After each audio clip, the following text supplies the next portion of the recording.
საღამომშვიდობისა ტელეკომპანია ბორჯომის პირდაპირ ეთერში თქვენ უყურებთ დღის ქრონიკას. ახალ ამბებს მე მაია მამასტარაშვილი წარმოგიდგენთ. დღევანდელ გამოშვებაში თქვენ ნახავთ. მეოთხე საჯარო სკოლაში სპორტული მოედნის რეაბილიტაციას ითხოვენ.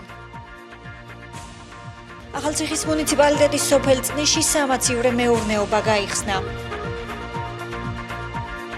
ბუნებრივი გაზის ქსელზე მიერთების ტარიფი მცირდება.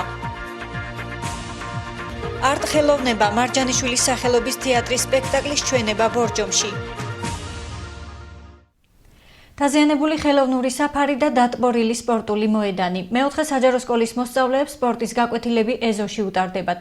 მოსწავლეები და პედაგოგები მოედნის რეაბილიტაციას უკვე რამდენიმე თვეა ითხოვენ.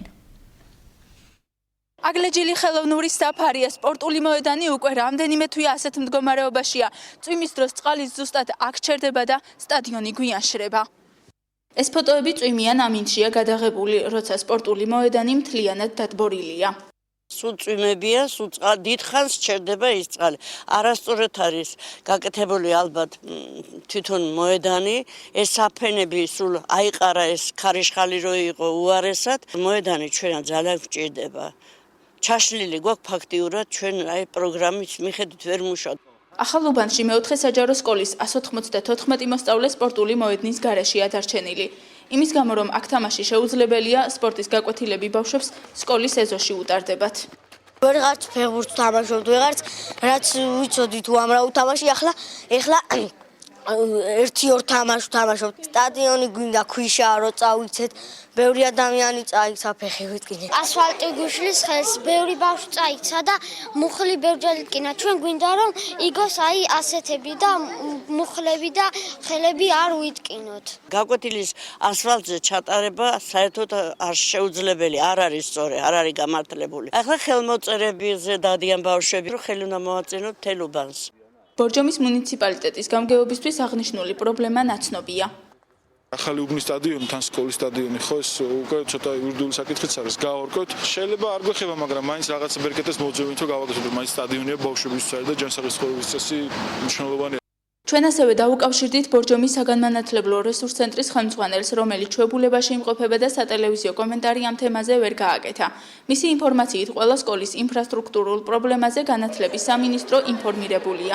თუმცა მეოთხე საჯარო სკოლის სპორტული მოედნის რეაბილიტაციის საკითხი სამინისტროს პრიორიტეტებში ამ ეტაპზე ვერ მოხვდა. ვინდა როდის დაიწყებს სტადიონის რეაბილიტაციას ამ დრომდე უცნობია.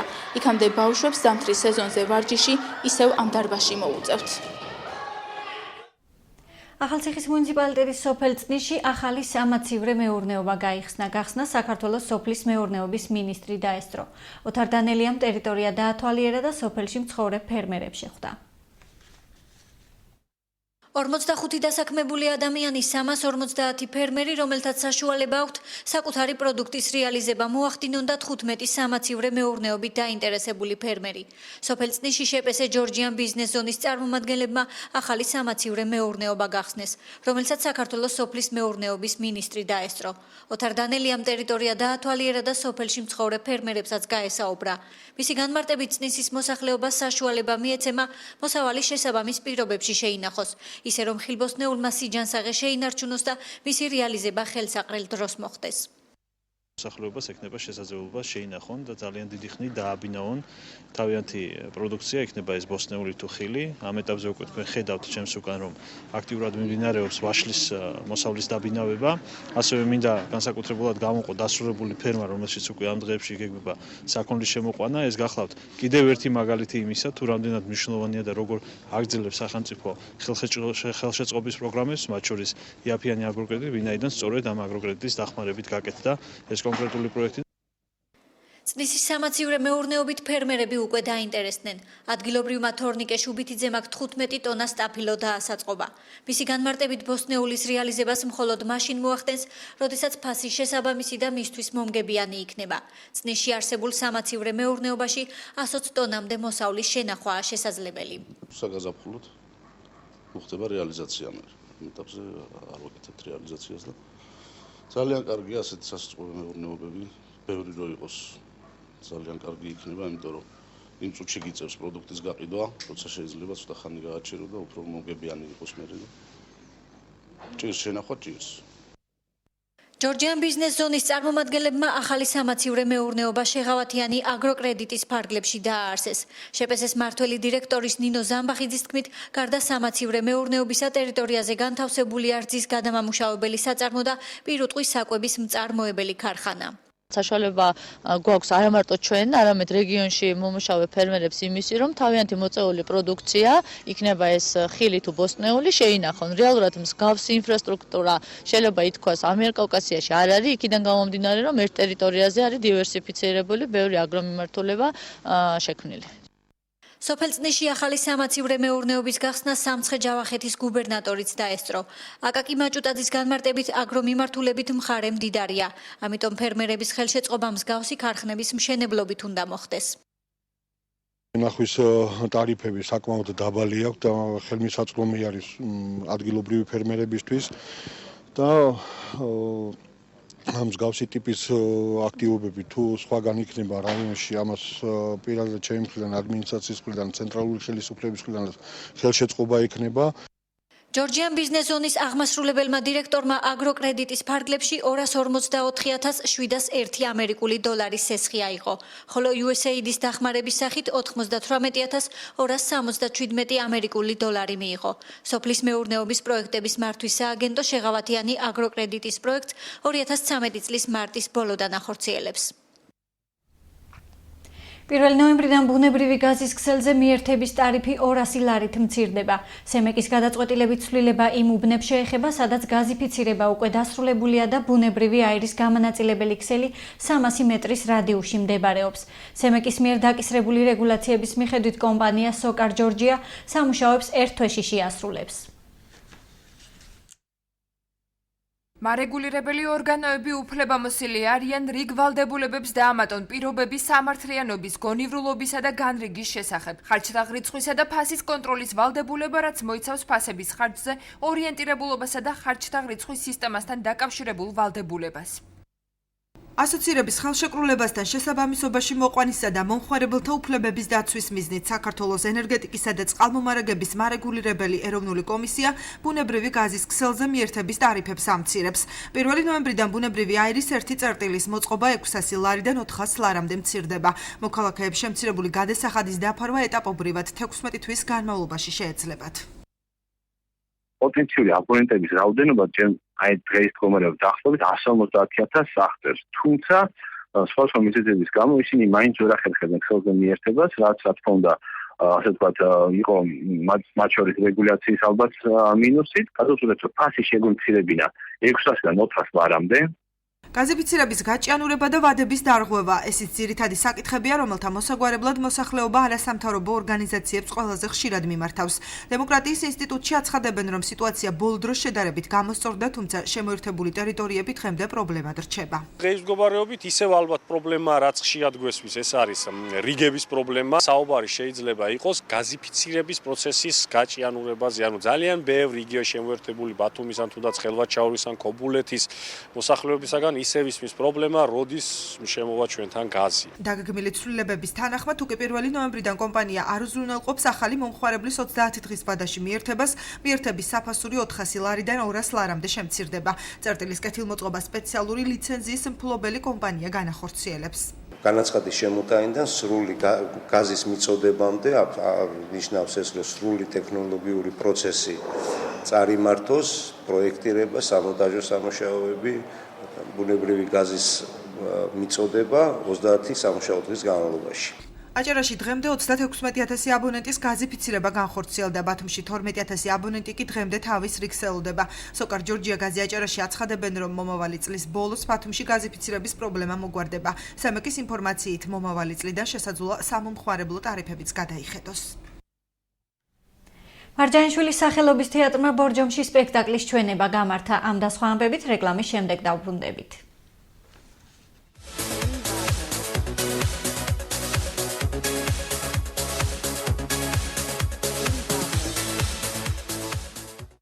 ორი წლის განმავლობაში საყოველთაო ჯანდაცვის პროგრამით სარგებლობს 2,791,000 ადამიანი. დაზღვეულია საქართველოს ყველა მოქალაქე. ჯანდაცვისა და სოციუზრუნველყოფის ბიუჯეტი 1 მილიარდამდე ლარით გაიზარდა. მინიმალური პენსია გახდა 150 ლარი. გაორმაგდა სოციალურად დაუცველი მოსახლეობის და დევნილების შემწეობა. C ჰეპატიტით დაავადებული პირები სარგებლობენ 60%-იანი ფასდაკლებით მედიკამენტებზე. პატიმრები მკურნალობენ უფასოდ. აშენდა 82 ახალი ამბულატორია. 650 ლარი გახდა სოფლის ექიმების დაფინანსება. საცხოვრებლით უზრუნველყოფილია 10500 დევნილი. სოციალური პაკეტის ფარგლებში დევნილ ოჯახებს გაეწიათ 10 მილიონამდე ლარის დახმარება. საქართველოს მთავრობა, ცვლილებების 2 წელი. სუპერმარკეტების ქსელი მადლი ერთგულ მომხმარებლებს გაძლევთ შანსს, შეიძინოთ პირველადი მოხმარების პროდუქტის საბითუმო ფასად და გთავაზობთ ყოველდღიურ ფასდაკლებას. ჩვენთან პირველი ხარისხის ფქვილ შეიძენთ 37 ლარად და 50 თეთრად. შაქარი 63 ლარად. ზეთი 12 ლარად და 50 თეთრად.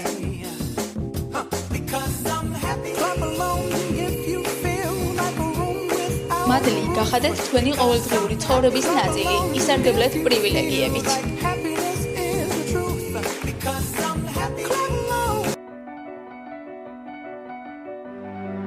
ბორჯომში გაიხსნა წმინდა პანტელეიმონ მკურნალის სახელობის დედათა და ბავშვთა ჯანმრთელობის ცენტრი, რომელიც აღჭურვილია თანამედროვე აპარატურით. აქ თქვენ კონსულტაციას გაგიწევენ. უროლოგი, კარდიოლოგი, ენდოკრინოლოგი, ოფთალმოლოგი, გინეკოლოგი, მამოლოგი, პედიატრი, ნევროლოგი, სტომატოლოგი, ალერგოლოგი და ონკოლოგი. ეს ყველაფერი, რა თქმა უნდა, მოწვეული, კვალიფიცირებული ექიმების მეთვალყურეობით. კონსულტაციისათვის გთხოვთ გაიაროთ რეგისტრაცია წინასწარ. დაგვიკავშირდით ტელეფონის ნომერზე 0367 22 58 22.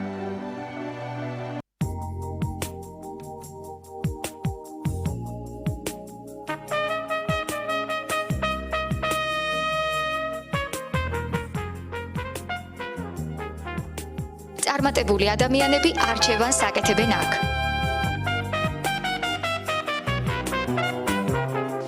გამარჯობათ, ჩემი ძლია დაგეხმაროთ. პროფესიონალი გუნდი ყოველთვის თქვენ სამსახურშია. თუ გნებავთ ტექნიკის ყიდვა და გსურთ დაგიჯდეთ უფრო იაფი, მობრძანდით და შეიძინეთ ნებისმიერი ბრენდის საყოფაცხოვრებო ტექნიკა ერთ სივრცეში, ყველა საფასო კატეგორიაში. სადაც თქვენ სარგებლობთ 0%-იანი განვადებით და მხოლოდ ჩვენთან ნივთის ღირებულების 10% გიბრუნდებათ უკან. მხოლოდ ელიტ ელექტრონიკში ნებისმიერ შემთხვევაში მოქმედებს სახლში მიტანის სერვისი. 2 წლის განმავლობაში აშენდა 9 ახალი, შენდება 8 და რეაბილიტირდა 1000 სკოლა. მოსწავლეებმა მიიღეს მილიონზე მეტი უფასო სახელმძღვანელოების კომპლექტი. 53,000-მდე მოსწავლე უფასო ტრანსპორტით სარგებლობს. სოფლიოს წამყვან უნივერსიტეტებში სასწავლებლად დაფინანსდა 147 სტუდენტი. უმაღლესი განათლების 21 სპეციალობა გახდა უფასო. სრულად დაფინანსდა პროფესიული სასწავლებლების 12,000-მდე სტუდენტი. ყოველ მესამე და შემდეგ ბავშვზე გაიცემა ყოველთვიური დახმარება. ბარში 150, მთაში კი 200 ლარი. საქართველოს მთავრობა, ცვლილებების 2 წელი.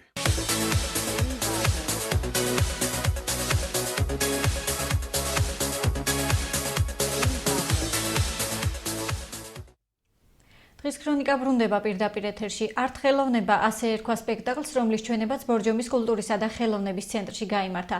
სპექტაკლში მონაწილეობა მარჯანიშვილის სახელობის თეატრის ცნობილმა მსახიობებმა მიიღეს.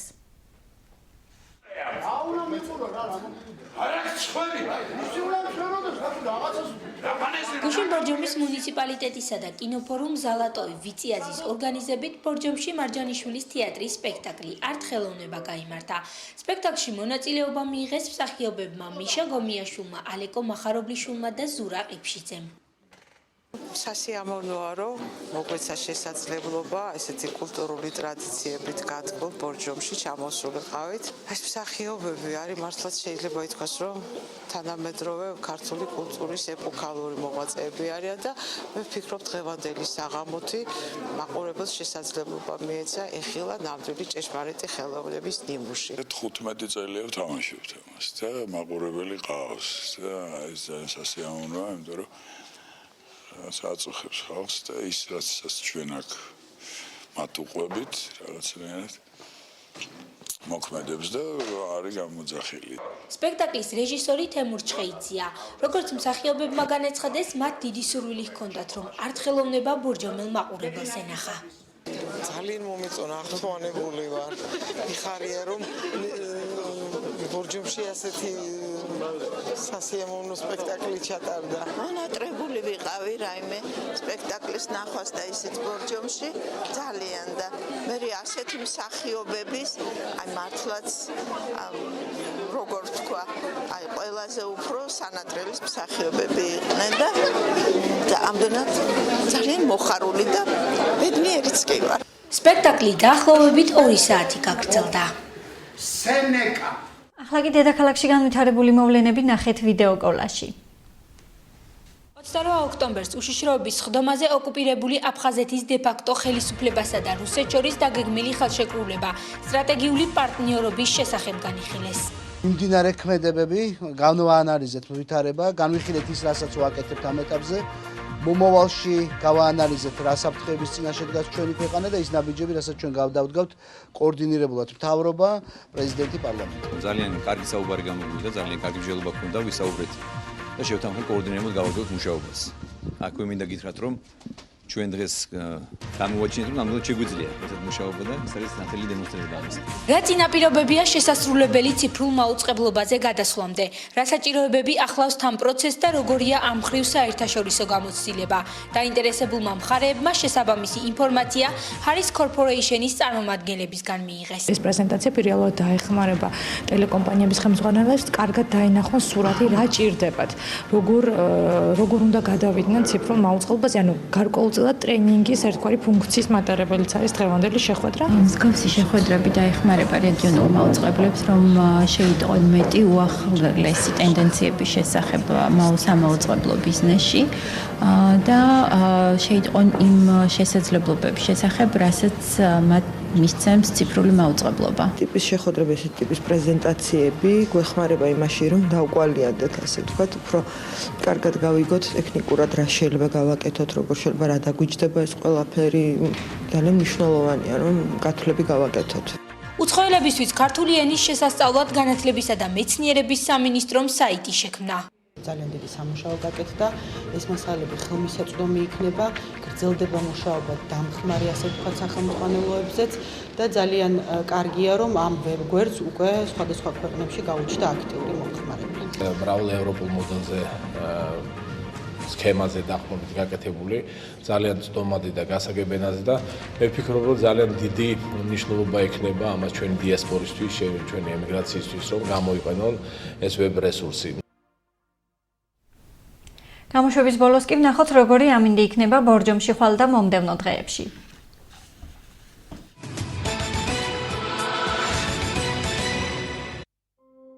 ხვალ 30 ოქტომბერს ბორჯომში მზიანი და ღრუბლიანი ამინდია მოსალოდნელი. ჰაერის მინიმალური ტემპერატურა 6, მაქსიმალური კი 13 გრადუსი დაფიქსირდება. დილიდან მზიანი ამინდი იქნება, 10 საათზე ჰაერის ტემპერატურა 9 გრადუსი დაფიქსირდება. 13 გრადუსამდე მოიმატებს სითბო 13 საათზე. ასევე 13 გრადუსი იქნება 16 საათზე. საღამოს ღრუბლიანობა მოიმატებს, ტემპერატურა 8 გრადუსამდე დაიწევს. 22 საათზე კი 7 გრადუსი სითბო იქნება. ცვალებად ამინდებს პროგნოზირებენ სინოპტიკოსები მომდევნო დღეებში.